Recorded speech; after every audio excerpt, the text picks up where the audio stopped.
3 weeks ago, I published a video explaining why I started buying the dip in Netflix.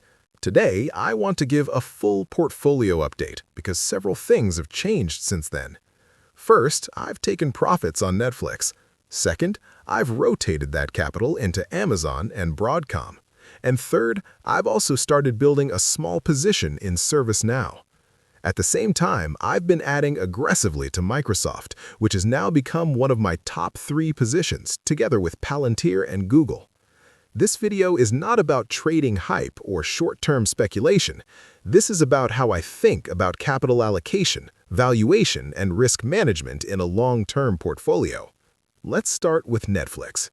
When I first started buying Netflix during the recent dip, my average purchase price was around $75. The reason I stepped in was simple.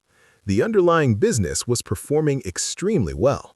In 2025, Netflix generated $45.2 billion in revenue, representing 16% year-over-year growth. Operating margins expanded to 29.5%, up from roughly 26.7% the year before. Free cash flow reached about $9.5 billion, increasing roughly 37% year-over-year. And perhaps most importantly, Netflix crossed a massive milestone of 325 million global subscribers. When you combine that scale with rising prices and the new advertising business, the monetization engine becomes extremely powerful. The ad segment alone already generates more than $1.5 billion annually, and it's still early in the rollout. From a valuation standpoint, when I ran a rough discounted cash flow model assuming 10 to 12% revenue growth, mid-30% long-term operating margins, and a terminal growth rate around 3%, the fair value estimate came out roughly between $95 and $110 per share, depending on assumptions. So when the stock dipped heavily and I could accumulate around $75, that gave me a decent margin of safety. But investing is not about falling in love with a company, it's about opportunity cost. And when the stock rallied back up quickly, the upside relative to risk narrowed. So I decided to lock in profits and redeploy that capital. The first place that capital went was Amazon. Amazon is one of the most misunderstood companies in the market today. People look at the retail margins and assume the business is low profitability, but that completely misses the real driver of Amazon's valuation. The real driver is AWS. In the latest fiscal year, Amazon generated $714 billion in revenue, with net income reaching $77.7 billion. Operating income for the year reached $80 billion, a major jump from $68.6 billion the year before. AWS alone generated $128.7 billion in revenue, growing about 20% year-over-year. And perhaps most importantly, the long-term opportunity lies here. Cloud infrastructure is the backbone of the AI economy. Companies building large language models, AI agents, and enterprise AI tools all require massive computing infrastructure. Amazon, Microsoft, and Google are essentially the landlords of the AI revolution. Yes, Amazon's free cash flow temporarily dropped because the company is spending heavily on AI infrastructure. Capital expenditure increased by more than $50 billion year-over-year due to data center expansion and AI investments. But from my perspective, that's exactly what I want to see. If the AI market truly becomes a multi-trillion-dollar industry, then whoever owns the compute infrastructure will capture a large portion of that value. In my DCF model for Amazon, I assume 10% long-term revenue growth, AWS margins expanding over time, and operating margins eventually stabilizing around 15%. Under those assumptions, fair value sits roughly between $210 and $230 per share. That's why I'm comfortable rotating capital from Netflix into Amazon. The second company I added was Broadcom. Broadcom is one of the most important companies in the AI supply chain, but many retail investors still underestimate its role. Broadcom produces custom AI accelerators and networking hardware used by hyperscale data centers. In the latest quarter, Broadcom reported $19.3 billion in revenue, representing 29% growth year over year. AI-related revenue alone reached $8.4 billion, more than doubling from the previous year. Management expects that number to continue rising rapidly. The company is already projecting over $10 billion of AI revenue next quarter and potentially much more over the next few years. If you look further out, some projections suggest AI chip demand could reach over $100 billion annually by 2027. And Broadcom has something very unique. Instead of building general-purpose GPUs like NVIDIA, they design custom chips for hyperscalers.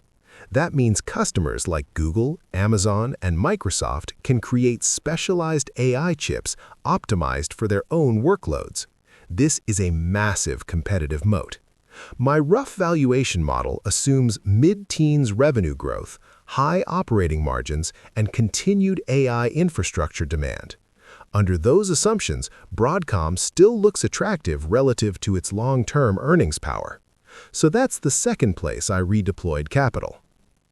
The third company I recently started buying is ServiceNow. This is still a very small position in my portfolio, less than 1%, but the company's fundamentals are extremely strong. ServiceNow operates in enterprise workflow automation, essentially helping large organizations digitize and automate their internal processes.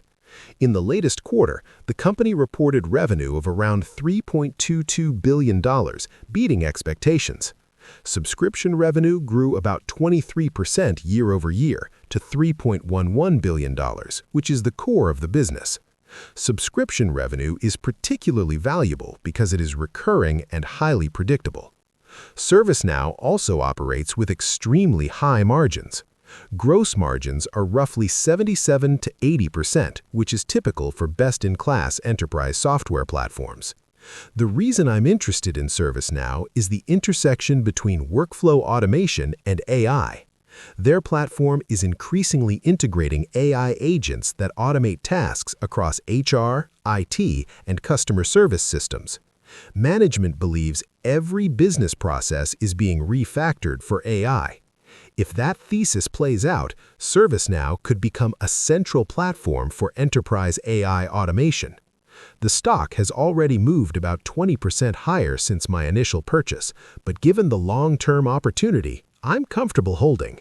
Now let's talk about Microsoft, because Microsoft is quietly becoming one of my largest positions. In fact, it's now in my top 3 holdings, together with Palantir and Google.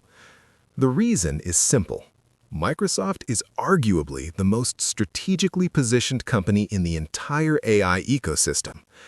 In fiscal year 2025, Microsoft generated $281.7 billion in revenue, growing 15% year over year. Operating income reached $128.5 billion, while net income surpassed $101 billion. That level of profitability is extraordinary. But the real story is Azure. Azure revenue has grown to roughly $75 billion annually, expanding around 34% year over year. And this growth is being driven heavily by AI workloads. At the same time, Microsoft has integrated AI across its entire software stack: Copilot inside Office, AI inside GitHub, AI infrastructure through Azure, and enterprise partnerships with companies like OpenAI. When I model Microsoft using a conservative DCF, 12% revenue growth for the next 5 years, operating margins around 45%, and a discount rate around 9%, fair value estimates come out around $450 to $500 per share, depending on assumptions. So when the stock dips, I see it as a long-term accumulation opportunity, which is exactly what I've been doing. So where does the portfolio stand now? My top 3 positions remain Palantir, Microsoft, and Google. And I'm comfortable with that structure because each company sits at a different layer of the AI stack.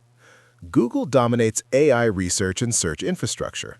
Microsoft dominates enterprise AI and cloud platforms. Palantir dominates AI operating systems for government and enterprise decision-making. Around that core, I'm selectively adding complementary companies like Amazon, Broadcom, and ServiceNow. Companies that benefit from the same long-term trend, the rise of artificial intelligence. One final point. This is not financial advice. This is simply my personal investment diary. I'm sharing how I think about capital allocation and valuation. Markets will always be volatile, but over the long term, owning high-quality companies at reasonable valuations is still the most reliable strategy. And right now, the companies building the infrastructure for AI may become the defining investments of this decade. So that's the update. Thanks for watching, and I'll see you in the next investment diary.